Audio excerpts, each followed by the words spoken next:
শবে কদরের নামাজও দোয়া আছে কিনা? শবে কদরের অন্যতম আমল হলো রাতে দাঁড়িয়ে ইবাদত করা, নামাজ পড়া।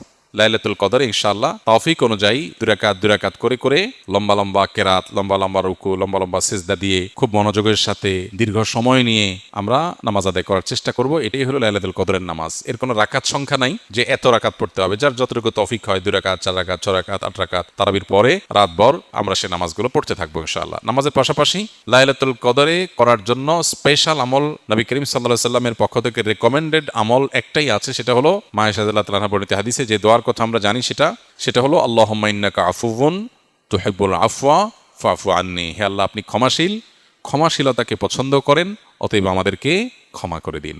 এই দোয়া বেশি বেশি করে করা। এর বাইরে আমরা জিকির, আজকার, তাসবিহ, কোরআন তেলাওয়াত, দোয়া, রোনাজারি এগুলোর মাধ্যমে পুরো রাত অতিবাহিত করার চেষ্টা করবো ইনশাআল্লাহ। নামাজের ক্ষেত্রে বিশেষ কোনো নামাজ নাই যে লাইলাতুল কদরের এত রাকাত নামাজ, প্রথম রাকাতে অমুক সূরা এতবার, তমুক সূরা এতবার, এরকম কোনো বিশেষ নিয়ম নাই। বরং অন্য যে কোনো নামাজের মতো যে কোনো সূরা দিয়ে আমরা নামাজগুলো পড়তে পারি।